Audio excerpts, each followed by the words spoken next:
certains encore bien vivants. Ce n'est pas une blague, ils y croient dur comme fer. Leurs preuves, vous allez le voir, sont souvent déroutantes. Le King of Pop est-il toujours parmi nous? À vous de juger. Ils ont dû lui mettre un cercueil avec des trous pour respirer.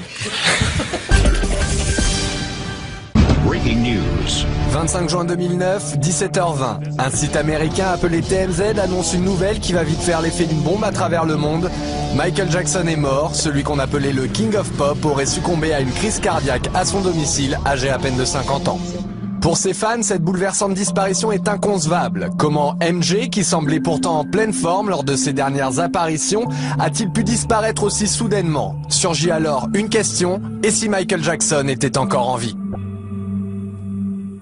Aujourd'hui sur Internet, l'hypothèse d'une véritable conspiration fait de plus en plus d'adeptes. Coup de projecteur sur tous les éléments de cette troublante théorie.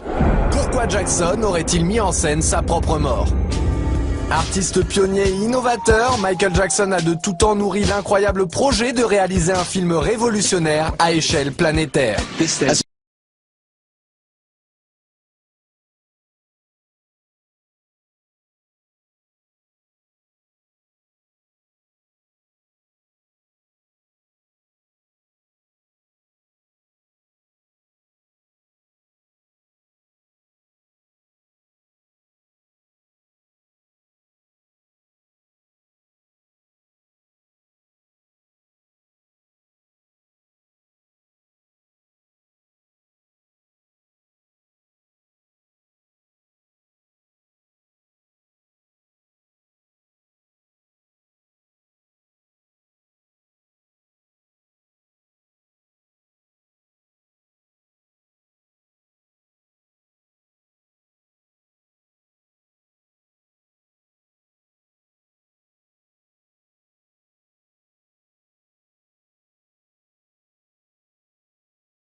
Autre élément suspect, le cardiologue présent sur place, le docteur Conrad Murray, affirme avoir fait un massage cardiaque à Michael Jackson directement sur son lit. Or ce type d'intervention se pratique sur une surface dure. Alors comment expliquer une telle erreur et aussi qu'un cardiologue d'une telle renommée n'ait eu aucun défibrillateur sur lui? Il est inconscient, il ne respire pas? Exactement, il ne respire pas, monsieur. Ok, il n'est pas conscient non plus? Oui, il est inconscient. Ok, est-il sur le sol? Où est-il exactement? Il est sur le lit, monsieur, il est sur le lit. Ok, mettons-le sur le sol, on est par terre, je vais vous aider à pratiquer un massage cardiaque. Nous avons un médecin personnel ici avec nous. Ah, il est avec vous? Oui, mais il ne répond pas à ces massages cardiaques. Ah, écoutez, on arrive. Et ce n'est pas tout. Pour certains, le comportement même de l'ambulancier semble suspect. Non seulement la sirène d'urgence n'a jamais été enclenchée, mais c'est surtout la trajectoire du chauffeur qui suscite le doute. Comme l'indique ce plan, l'ambulancier aurait pu facilement emprunter une sortie directe plus rapide. Or, comme le montre cette vidéo, il manœuvre inutilement en marche arrière. Alors pourquoi tenait-il autant à repasser par l'entrée? Peut-être parce que c'est là qu'étaient placés 2 caméramans et un paparazzi prêts à relayer l'événement. De cette sortie en urgence, un seul cliché du corps de Jackson apparaîtra dans les médias. Celui-ci pris par un certain Ben Evenstad. Comment se trouvait-il sur les lieux de l'événement? Des questions d'autant plus troublantes qu'on a retrouvé des photos de Ben Evenstad et Michael Jackson, visiblement amis de longue date. Les fans remarquent alors que sur le cliché fourni par le paparazzi, Michael paraît plus jeune de 10 ou 15 ans. Il ne leur en faudra pas plus pour retrouver 2 photos datant de 1980 et 1985 et qui ressemblent étrangement au fameux cliché. S'agit-il d'une photo truquée? Les images de l'ambulance auraient-elles été enregistrées? S'agirait-il vraiment d'un tournage de film? Une chose est sûre, Michael aurait voulu que la vérité à son sujet triomphe chez ses fans. Michael Jackson était-il présent à son propre enterrement? 7 juillet 2009, jour des funérailles de Michael Jackson. La foule vient se recueillir au Staples Center de Los Angeles, rendre un dernier hommage au roi de la pop. Parmi les invités, un homme au chapeau retient particulièrement l'attention des fans. Il le surnomme Hatman. Certains se posent la question, Michael Jackson en personne se serait-il mêlé aux invités? 4 septembre 2009, jour de l'enterrement au cimetière de Forest Lawn. Le mystérieux Hatman refait surface. L'homme reste en retrait, mais la place que lui accordent les autres invités à cette cérémonie suscite bien des spéculations. Qui est donc cet homme? Quant au personnel de la cérémonie, le clan des fans le considère tout aussi suspect. Les agents d'accueil, tout sourire en ce jour de deuil, donnent une impression de déjà-vu. Et pour cause, ils ne sont autres que les danseurs du spectacle This Is It. Le réalisateur Kenny Ortega et le chorégraphe Travis Payne sont d'ailleurs eux aussi présents.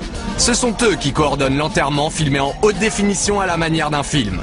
Les fans remarquent aussi les photos prises par des paparazzis en hélicoptère, comme celle de ce chemin à droite de la voiture, qui n'existe pas vu du ciel. Ou encore cet arbre près des poubelles qui disparaît. Dès lors les questions se multiplient, y a-t-il d'autres différences entre le film officiel et la réalité? Même les messages laissés par les sœurs Jackson éveillent les soupçons. Michael, je t'aime profondément et j'ai hâte de te revoir jouer encore. Continue ta magie. Je t'aime tellement et j'attends avec impatience le moment de te revoir sur cette terre. Lorsque les fans se font rembourser leurs billets pour la tournée This Is It, ils reçoivent un livre souvenir. Ce livre est exactement le même que celui offert aux 17 000 invités du Staples Center à une différence près. Une photo de Jackson avec Elizabeth Taylor a été remplacée par une photo de lui, l'œil derrière une caméra. Une nouvelle preuve pour les fans. Qui est réellement le Dr Murray? Pour les fans, des doutes subsistent aussi quant à l'identité du fameux Dr Murray. Le médecin n'est pas certifié dans le répertoire des internes médicaux des États-Unis et lorsqu'on cherche son nom dans Google, aucun résultat ne s'affiche avant 2009. Certains vont même jusqu'à trouver un anagramme dans son nom complet, Conrad Robert Murray, Done Murder by Contract. Les certificats de décès sont-ils des faux? Pas moins de 3 certificats de décès différents seraient en circulation. Aucun n'ont un code barre identique et aucun n'ont été signés par un médecin. Mais ce qui trouble les sceptiques, c'est le deuxième nom officiel de Michael Jackson sur les certificats, Joseph. Pour certains, Jackson s'appelait en réalité Michael Joe Jackson. De nombreux documents officiels viennent étayer cette théorie et Jackson se présente ainsi devant les tribunaux.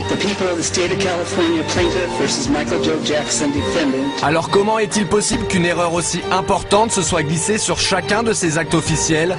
Devant le nombre d'erreurs, la réponse reste entière. Mais un autre détail éveille les soupçons des fans les plus passionnés.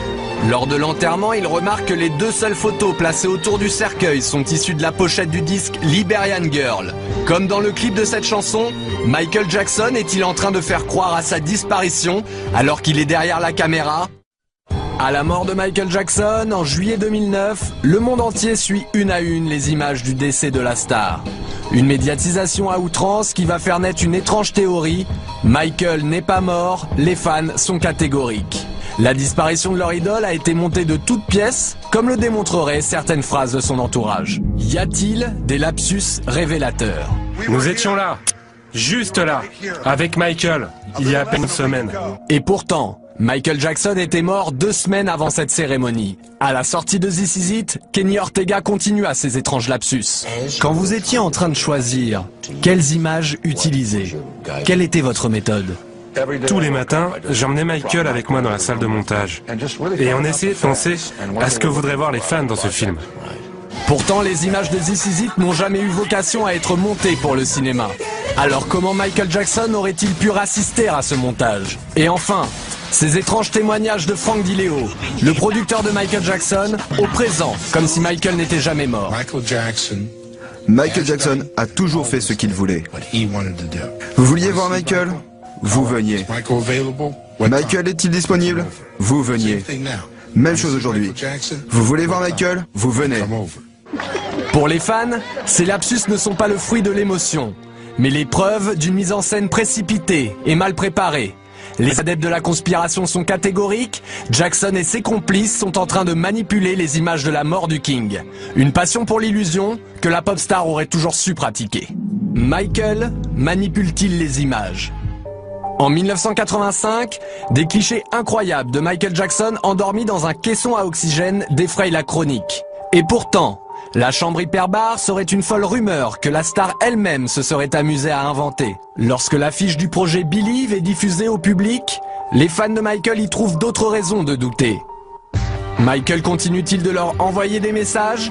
C'est ce que leur évoque l'inspiration du spectacle Believe, proche des contes favoris de Michael Jackson, comme Le Magicien d'Oz, l'incroyable histoire d'un magicien manipulateur dans lequel Michael Jackson a joué aux côtés de Diana Ross. Et enfin des coïncidences troublantes entre de célèbres affiches du King of Pop et celles de cet étrange spectacle de magie.